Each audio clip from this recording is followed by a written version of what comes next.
Welcome to Break Into Tech Show with Professor Temi Akinwumi of My IT University, a multi-award winning tech CEO, career coach, and mentor.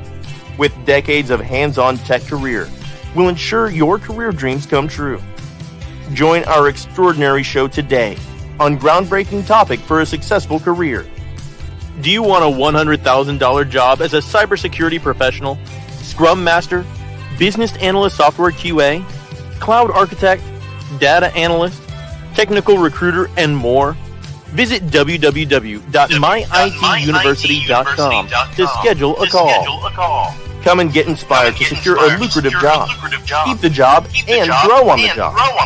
Relax, receive, and see results. We're glad you're here. Share, like, and comment.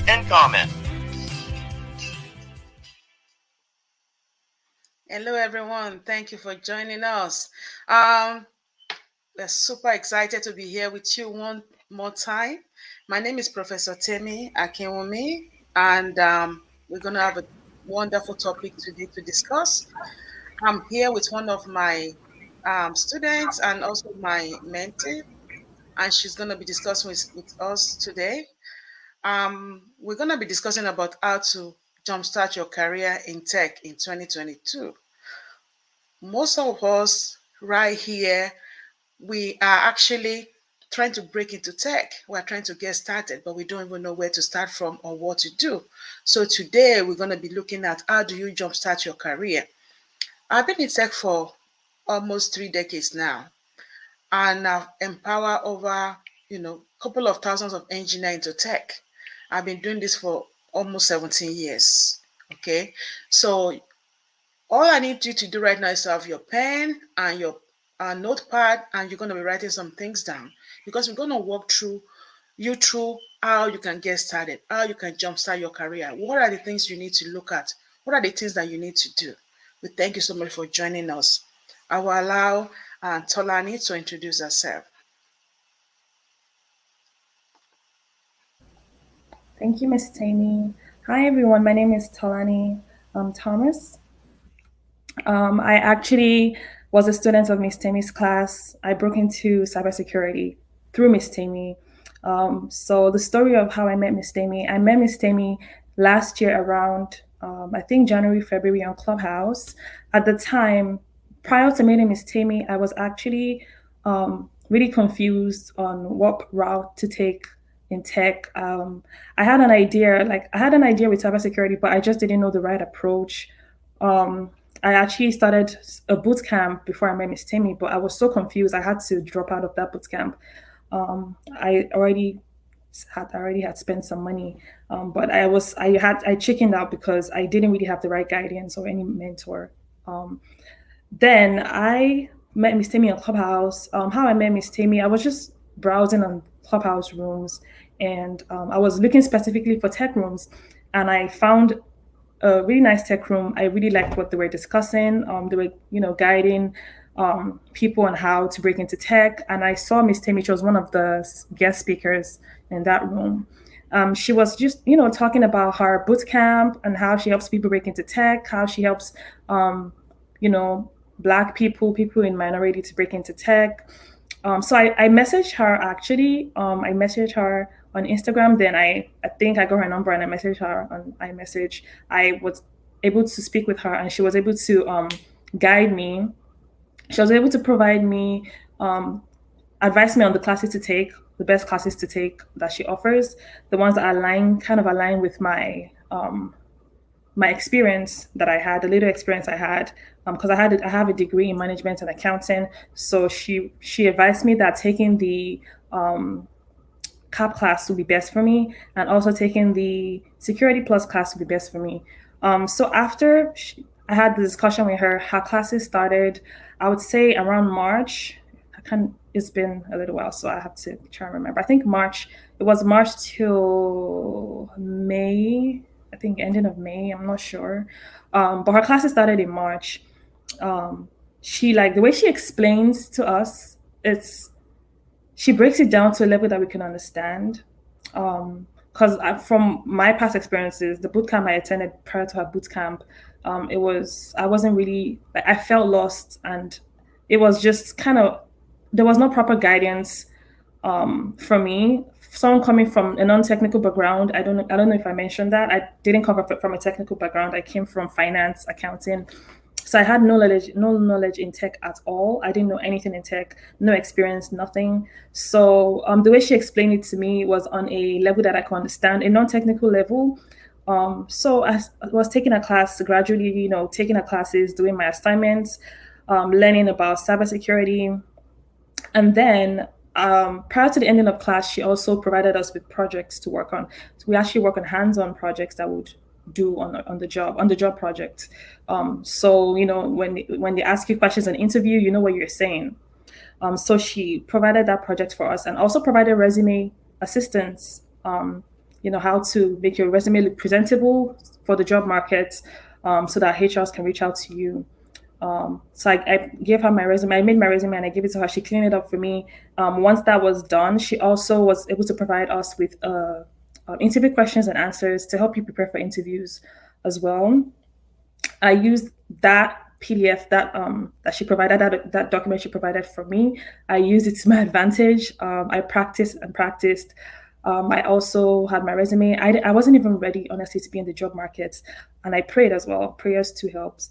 I wasn't ready to be in the job market. I had to push myself. I wasn't ready at all. I was actually scared. But what I noticed is the more interviews, I started getting interviews gradually. The first interview I had, I was able to make it to the second stage, but I didn't get the job, so I was discouraged. But my mom told me to just keep going. Miss Temi too told me to keep going. So what I realized is the more interviews you attend, the more confidence you get. Because I already attended about 4 interviews. The fifth interview I attended, I got a job. I got the job, and that was not even the only thing. I got another offer. I had 2 offers. So it was really shocking to me. I couldn't believe it, because that was my prayer, was to break into cybersecurity before the end of last year. I started studying. I joined Miss Temi's class beginning of the year. I broke into cybersecurity before around November, was it October? I broke into cybersecurity. So it was like a miracle for me. I couldn't believe it. But what I would say is, don't give up. Constant practice. Have a mentor like Miss Temi. Like Miss Temi was my guide. Anytime I had questions, if I had an interview, I'll message Miss Temi. Miss Temi, I have this interview coming up. How should I prepare? She would guide me and show me the right directions, where to study, how to practice. Having a mentor would help.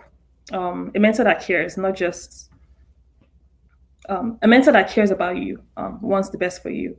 Also, one thing I was doing as well, my LinkedIn profile prior to breaking cybersecurity was not really presentable. It was just subpar. It wasn't the best. Ms. Temi advised me to kind of reconstruct my LinkedIn profile. I had to put myself out there. So joining LinkedIn, applying for jobs on LinkedIn helps, because recruiters they'll reach out to you on LinkedIn. I still have recruiters reaching out to me on LinkedIn up to now, asking if I wanted, to apply to some, their companies. I even have because if you put your resume out there, you're gonna get calls eventually. I put my resume on different platforms. I was so desperate, that's how bad it was. I applied at least 10 companies every day. I wasn't giving up. So that's my story, and that's how I broke into cybersecurity with Miss Temi. Thank you, Tolani. So you follow the instructions, and that really helped you to break in. I really appreciate that you share your testimony with others that are trying to break into tech and they believe they cannot. Anybody can break into tech, and that's what we've been discussing. You see me bringing my different mentees, we have several of them. Keep bringing them on to encourage you and to let you know that you can also do what they've done. They come from non-technical background, not 90 degrees, and they broke into tech making on 6 digits. You can do the same. So thank you for sharing all of those information with us. So we're going to continue our discussion. So one of the major things that you have mentioned also is identifying industry related to your current industry or hobby. So for example, maybe you're in healthcare, or you are in maybe financial banking, or you are into hospitality. all these areas, they have IT. Most times we don't know that they have IT because we don't pay attention. We just believe, oh, well, I can only work IT if I'm, in IT straight, but there's IT everywhere. So you have to identify industries that you are interested, hobbies, things that you would do without even being paid for, things that you love to do. Because if you leverage those companies that you're already familiar with, you already have some skills. The culture, you understand the culture, you understand the industry, you understand how they run. So when you break into tech there, it's easy, right?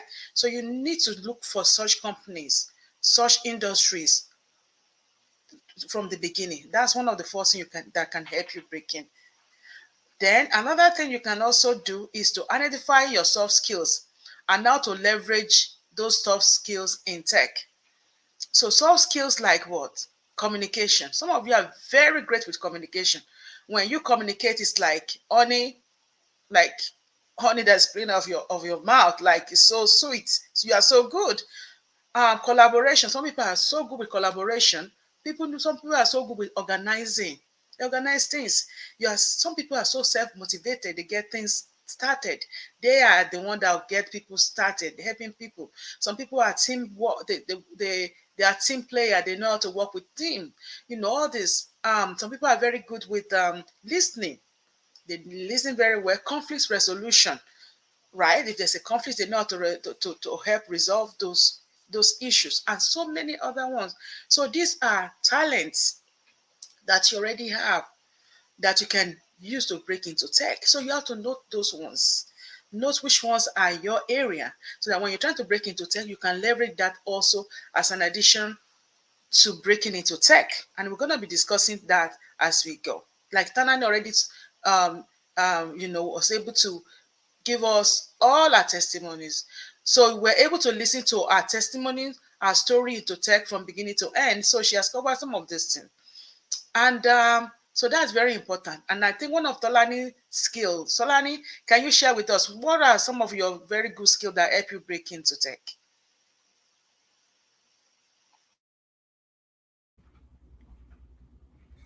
I would say some of my skills, good communication skills, is very important, especially for the kind of job I do. Um, Being organized, you have to be organized, especially when you're. I work with third-party risk management, and I'm always communicating with vendors and clients. You have to be organized, or else you're going to be confused. You don't want to kind of just confuse yourself. So being organized helps. Another skill I'll say, um, for me, it's being organized and just communication skills. Yeah, Really, and you're also during my good with interview conflict phase, resolution. yes, as well. During my interview phase, the people that were interviewing me, the hiring managers, always let me know that I had good communication skills.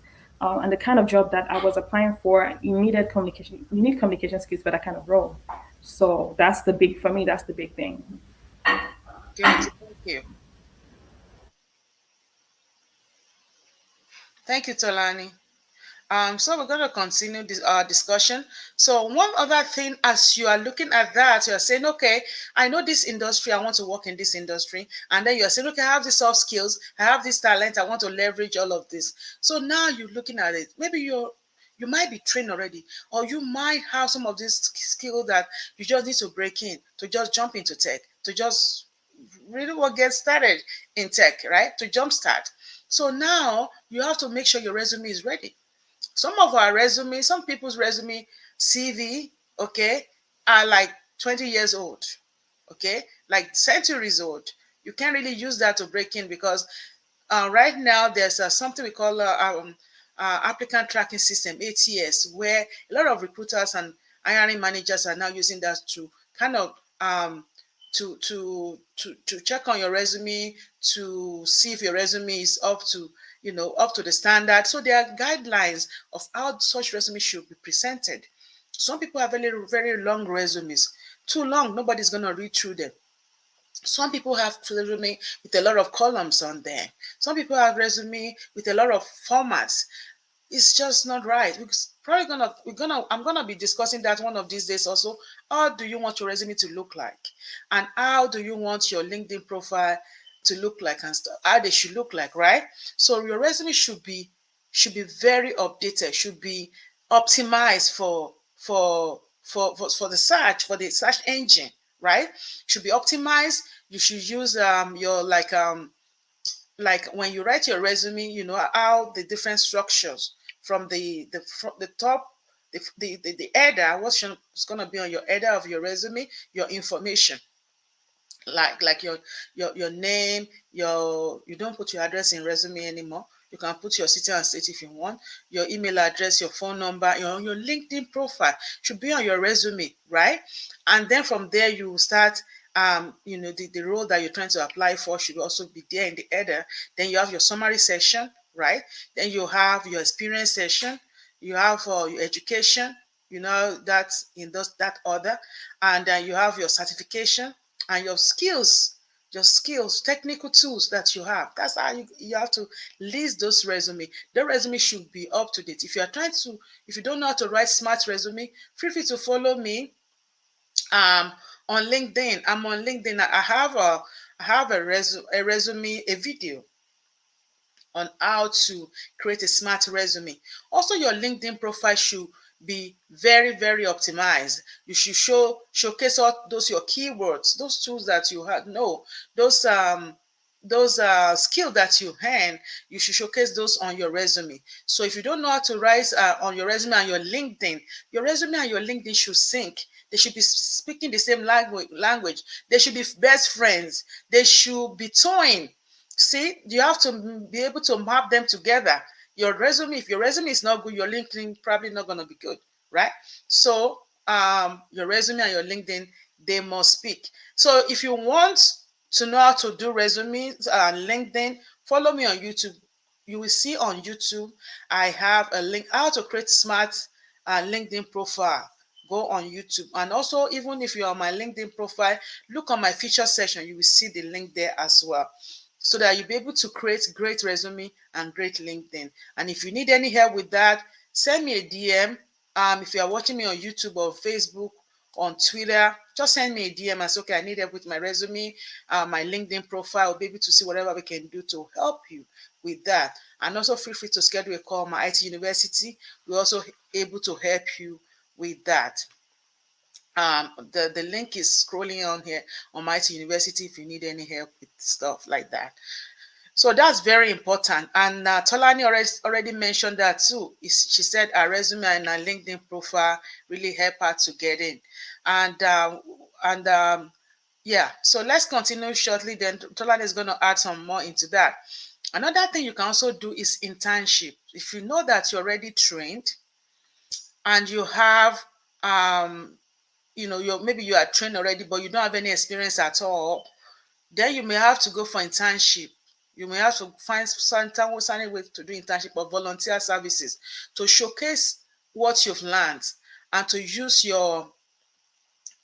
those skills so that you can put those on the feature section of your LinkedIn profile. Your LinkedIn profile is very important. So your LinkedIn profile, how does it have to look like? So you showcase all those internship opportunity on there so that they will be able to know that, okay, at least you've been doing something. You are not just entering, because it's really hard for someone that doesn't have any experience, no internships, no nothing, maybe just fresh from college, just nothing, no boot camp to get into tech. You can, because you have to have something to show that. Okay, so that's very important. Okay, and also that you should also attend a boot camp for job skills. There are different types of boot camp, but you must attend a boot camp that will actually train you for what you're going to be doing at the job. Okay, for what you're going to be doing at the job. So our program that we offer at my IT University is hands-on. Like Tolani already did a great job of explaining everything we do. We train you, coach you, right? We help you we mentor you. Okay, we will do your resume, your LinkedIn profile, prep you for all the interviews. And we're still mentoring you. Like now, I'm still mentoring Tolani and many others. that's why they still can be here working with me, talking with me, guiding you guys to break in. So that's very important. Tolani, do you have anything to add on to that?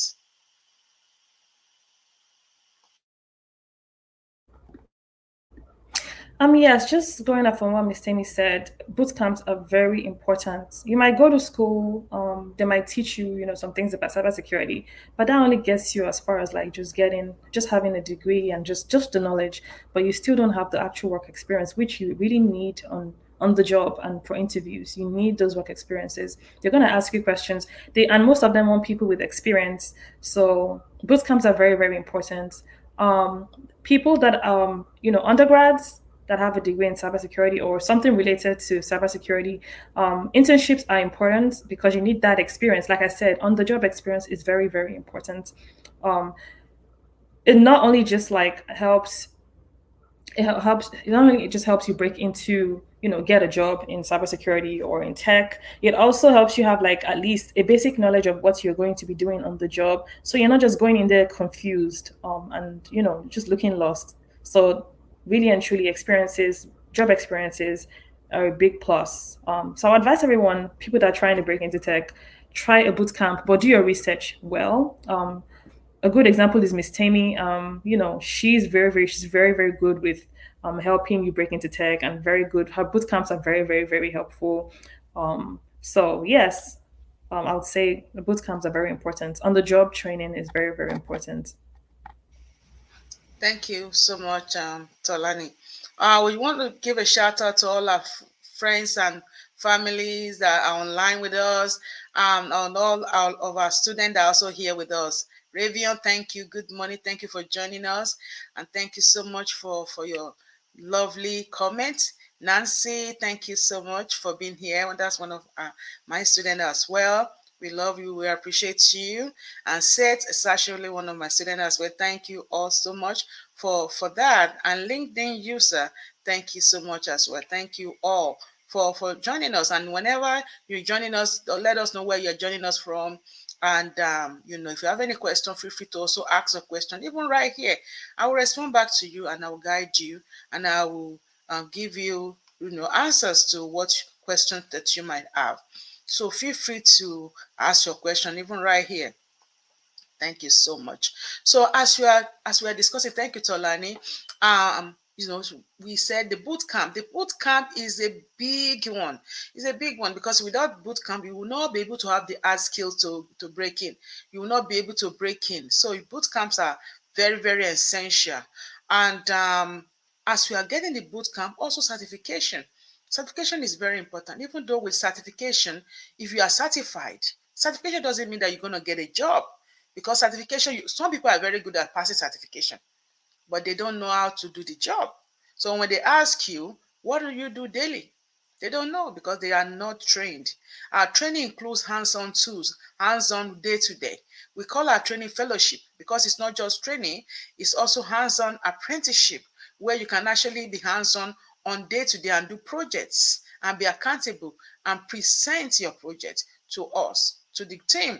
We have teams. Our classes are divided into study groups where they meet together, they discuss together, they present together, and that give them the opportunity to be able to build more skills, social skills, representation skills, communication skills, collaboration skills. Those are very important. And another thing also that is going to be helpful to you is networking. You need to network. You need to know how to network.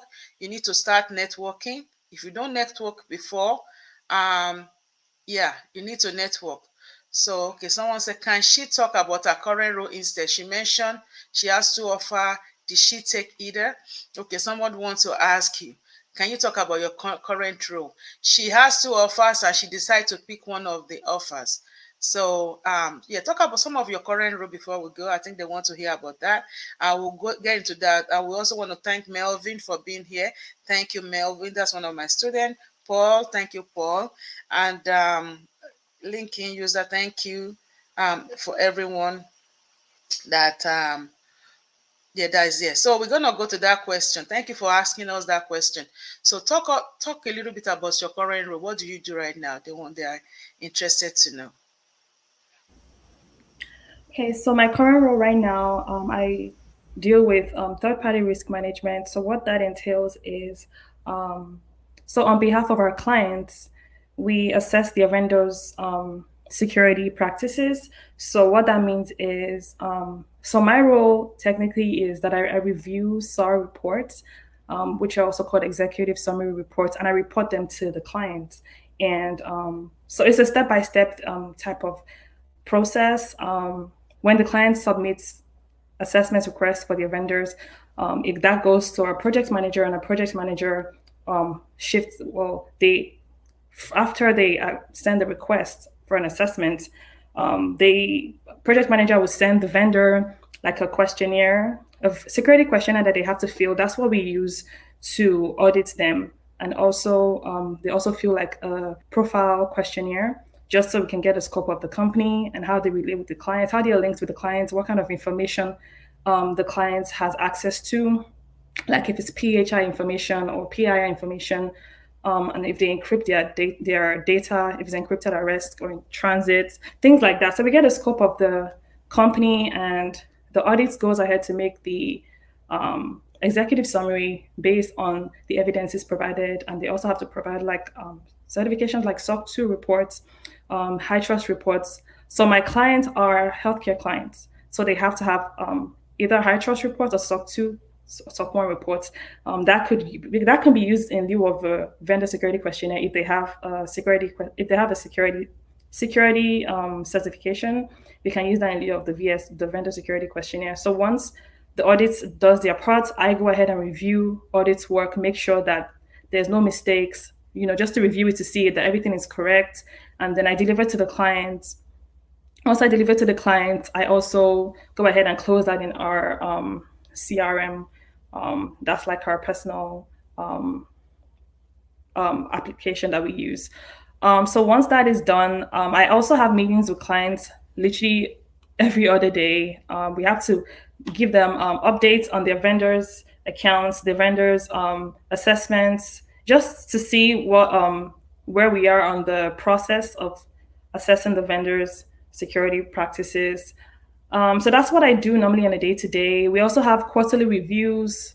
Those are like every quarter reviews. So that's practically what my job entails. I'm always reviewing a lot of reports every day. Thank you so much, Tolani. And so that's very important that, you're able to hit the ground running as soon as you got in, because our programs prep you for the industry. And as soon as you got in, you can work in any industry. She works with healthcare. With our program, the GRC program, Cybersecurity GRC, we have all these frameworks. We look at the risk management frameworks, to the SOC, the financial institutions, and so many other ones that we have and we look into. Well, the side, how was your first 90 days? We are rounding up. When you need to ask all these questions, you come early and ask your questions, so we can know. 30 minutes is what we plan to always discuss, so it's not going to be more than that. So, but I will let you quickly go over how long does it take you to break into tech? I missed that part. Yeah, you came late. Genesis is actually one of my students too. Genesis, I'll say thank you for being here. Okay, say that. breaking into tech, you can break into tech. It depends on you, how desperate you Yes. are. It took me like 5, 6 months. It can take less than that. It depends on you, honestly, and how hard you really want to break into tech and how much work you put in. My first 90 days of work, I was doing onboarding. Onboarding was for just over a month, and then after onboarding, I started shadowing under senior colleagues, just kind of like supporting. They were supporting me. So if I have questions, if I'm confused, they're always on standby. Yeah, so my first 90 days, I wasn't really doing much. Well, I started doing actual work.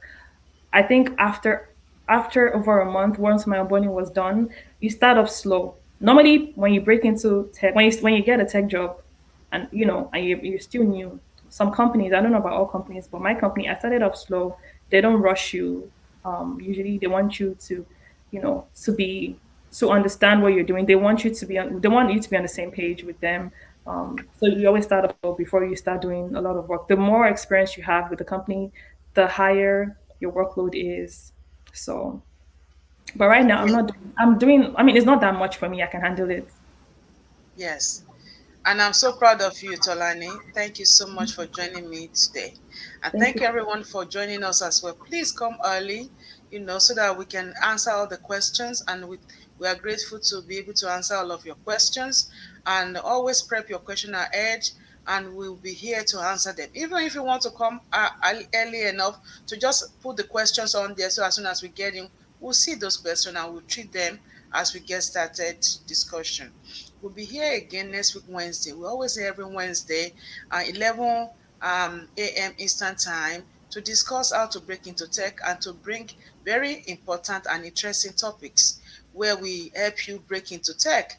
And, so one of the major things is that we want you to be able to um, get the job, stay on the job, and grow on the job. So that's the plan, to make it and make it big time, so that at the end of the day you can also give back to others, so that by that our community can grow and life can be better for everybody.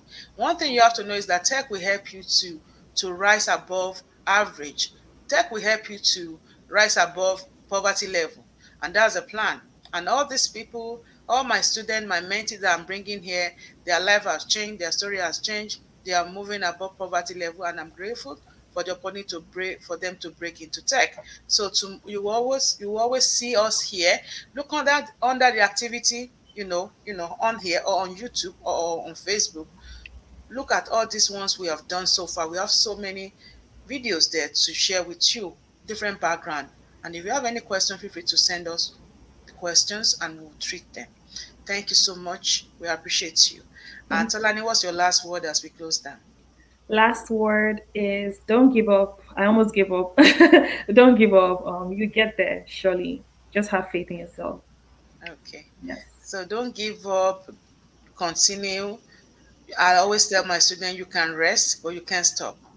You continue going, going, going until you get the results. And I'm thankful that you didn't give up. And so many other people that are broken did not give up. So if you are there trying to give up, please don't. Keep going. And we are here to mentor you as well. So make sure you reach out to me, and we'll guide you, we'll mentor you, and help you break into tech. You can really jumpstart your career in tech this year. But one of the major things you have to know is that you cannot procrastinate. You just have to jump in and get started in tech. Tech is the future, and the future is now. So why don't you give it a chance? Thank you so much, and have a blessed evening. Thank you, Tolani. I'm Thank you very so much, grateful to Prof. Thanks, everyone. you. Okay. I love Bye you. bye, everybody. Bye.